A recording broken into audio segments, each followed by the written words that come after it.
শীতের দিন মানেই একদম টাটকা ধনেপাতা আর কলাইয়ের ডালের বড়ি, একটা দুর্দান্ত কম্বিনেশন। আজকে আপনাদের সঙ্গে শেয়ার করব বাটা মাছের ঝোল, যেটা আলু বড়ি দিয়ে হবে আর এর মধ্যে থাকবে অনেক পরিমাণে ধনেপাতা। একটি কমন রেসিপি, কিন্তু আমাদের প্রত্যেকেরই ভীষণ পছন্দের। শীতের দুপুরে গরম ভাতের সঙ্গে যদি এই রকম বাটা মাছের ঝোল থাকে, তাহলে সত্যি আর অন্য কোনো কিছুরই প্রয়োজন পড়বে না। খুব কম তেল মশলায় রান্না করা আজকের এই মাছের ঝোলের রেসিপিটি আশা করছি আপনাদের পছন্দ হবে। পছন্দ হলে অবশ্যই একটা লাইক করে দেবেন, আর চ্যানেলে নতুন হলে চ্যানেলটিকে সাবস্ক্রাইব করতে ভুলবেন না। এখানে নিয়েছি 8 থেকে 10টা কলাইয়ের ডালের বড়ি। দুটো মিডিয়াম সাইজের আলুকে বড় বড় টুকরো করে কেটে ধুয়ে একদম পরিষ্কার করে নিয়েছি। বাটা মাছটাকে ভালোভাবে ধুয়ে পরিষ্কার করে লবণ ও হলুদ মাখিয়ে রেখে দিয়েছি 15 থেকে 20 মিনিটের জন্য।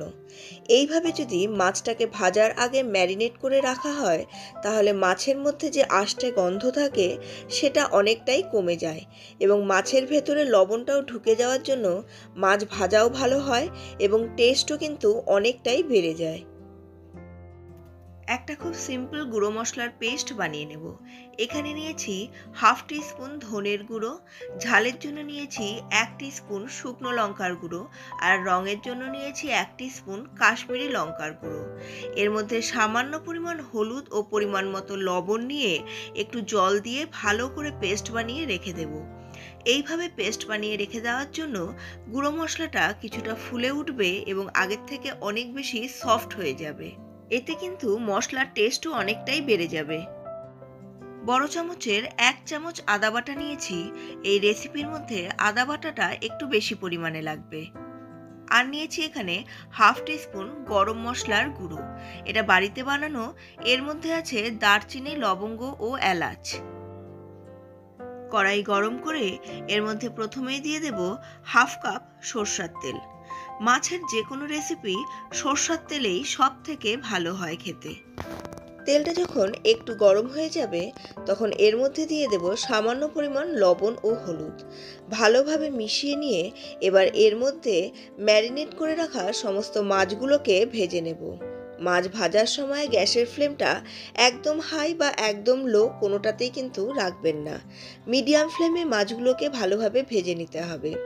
আর তেলের মধ্যে লবণ ও হলুদটা দিয়ে দেওয়ার জন্য মাছ বেশি ফুটবেও না, আবার কড়াইয়ের গায়ে লেগেও যাবে না। এইবার মাছগুলোকে ভেজে তুলে রাখতে হবে। মাছটা ভেজে তুলে রেখে ওই তেলের মধ্যেই এবার সমস্ত বড়িগুলোকেও খুব ভালো করে ভেজে নিতে হবে।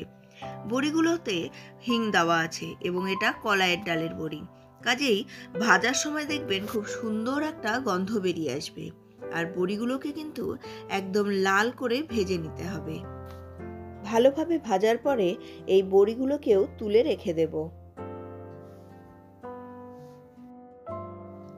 বড়িগুলোকে ভেজে তুলে রেখে এবার বাকি তেলের মধ্যেই কেটে রাখা সমস্ত আলুগুলোকে দিয়ে দেব। আলুগুলোকে বেশ ভালোভাবে লাল করে ভেজে নিতে হবে। যে কোনো রান্না করার সময় সবজিগুলোকে ভেজে নেওয়াটা ভীষণ ইম্পর্টেন্ট। সবজিগুলোর নিজস্ব একটা গন্ধ থাকে।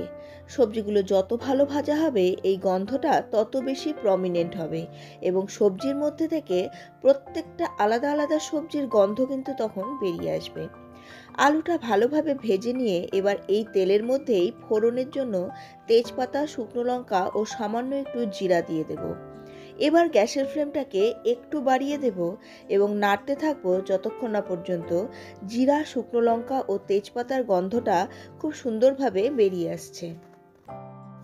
একবার ফোড়নের গন্ধটা সুন্দরভাবে বেরিয়ে এলেই এবার এখানে দিয়ে দেব সামান্য একটুখানি চিনি। তেলের মধ্যে এই চিনিটা দিয়ে আরও কিছুক্ষণ আলুগুলোকে ভালো করে ভেজে নেব। এতে করে কালারটা কিন্তু অনেক বেশি সুন্দর হবে। এরপরে এর মধ্যে আদা বাটা আর পেস্ট করে রাখা বাকি মশলাটাকে দিয়ে এবার মশলাটাকেও খুব ভালোভাবে কষিয়ে নিতে হবে। মশলাটা ভালোভাবে কষানো হয়ে গেলেই দেখবেন তেল মশলার গা থেকে বেরিয়ে চলে এসেছে। যদিও আজকের এই রেসিপিতে তেলের পরিমাণ খুবই কম দিয়েছি, তা সত্ত্বেও দেখবেন এখানে তেলটা আলাদা হয়ে যাচ্ছে। এই সময়ে আমি আরও একটুখানি গরম জল দিয়ে আবারও একটুক্ষণ সমস্ত মশলাগুলোকে কষিয়ে নেব। আর যদি আপনার রান্নাতে তেল একটু বেশি থাকে তাহলে এখানে আর এক্সট্রা করে গরম জল দেওয়ার প্রয়োজন পড়বে না। আবারও মশলাটাকে ভালোভাবে কষিয়ে নিয়ে এবার এখানে 1 চামচ টক দই দিয়ে দেব। এটা অপশনাল, আপনারা চাইলে স্কিপ করতে পারেন। আবারও ভালোভাবে মিনিট খানেক নাড়াচাড়া করে নিয়ে এবার এখানে ঝোলের জন্য বেশ খানিকটা গরম জল দিয়ে দেব। এখানে গরম জল ব্যবহার করেছি। গরম জল ব্যবহার করলে কি হয়, রান্নার প্রসেসটা কিন্তু বন্ধ হয় না। আর ঠান্ডা জল দেওয়ার সাথে সাথে টেম্পারেচারটা হঠাৎ করে ড্রপ করে গিয়ে কুকিং প্রসেসটাই বন্ধ হয়ে যায়। ঝোলটা ভালোভাবে ফুটে উঠলে এবার এটাকে ঢেকে আরও মিনিট 5 ভালো করে ফুটিয়ে নেব। 5 মিনিট পর ঢাকনাটা সরিয়ে নেব। আলুটা কিন্তু অনেকটাই সেদ্ধ হয়ে গেছে। এইবার এইখানে প্রথমে ভেজে রাখা সমস্ত বড়িটা দিয়ে দেব, কারণ বড়িটা সেদ্ধ হতে একটু সময় লাগবে। বড়িটা দিয়ে মিনিট 5 আবারও ভালো করে ফুটিয়ে নেব। মিনিট 5 পরে ঢাকনাটা সরিয়ে আবারও ভালো করে একটু নেড়ে নেব। বড়িটা যখন প্রায় সেদ্ধ হয়ে যাবে তখন এর মধ্যে ভেজে রাখা সমস্ত মাছগুলোকে দিয়ে ভালোভাবে নাড়াচাড়া করে আবার এটাকে মিনিট 2-3 জন্য ফুটিয়ে নেব। এই মাছের ঝোলটাতে খুব বেশি ঘন ঝোল কিন্তু ভালো লাগবে না। ঝোলটা যত পাতলা হবে এর টেস্টও ততটাই বেশি হবে। মিনিট 5 পরে ঢাকনা সরিয়ে এবার ওপর থেকে যে সামান্য একটু গরম মশলার গুঁড়ো নিয়েছিলাম সেটাকে দিয়ে দেব। আর দিয়ে দেব ফ্রেশ ধনেপাতা কুচি 1 কাপ মতো। অনেকটাই ধনেপাতা দিয়েছি, এতে গন্ধটা খুব ভালো হয়। তবে আপনারা যদি ধনেপাতার গন্ধ অপছন্দ করেন তাহলে পরে কিন্তু ধনেপাতাটাকে স্কিপ করতে পারেন। আর এখানে 4টে কাঁচা লঙ্কা দিয়েছি। এখানে সব শেষে দিয়েছি এই কাঁচা লঙ্কাটা, কারণ কাঁচা লঙ্কার গন্ধটা কিন্তু আলাদা করে তাহলে ঝোলে বোঝা যাবে। এবার আবার সবগুলোকে ভালোভাবে মিশিয়ে নিয়ে গ্যাসের ফ্লেমটাকে অফ করে ঢেকে রেখে দেব মিনিট 5 জন্য।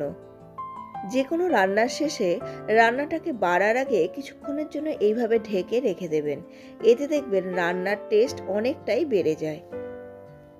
আশা করছি আজকের এই সিম্পল মাছের ঝোলের রেসিপিটি আপনাদের পছন্দ হয়েছে। যদি পছন্দ হয় তাহলে অবশ্যই একটা লাইক করে দেবেন।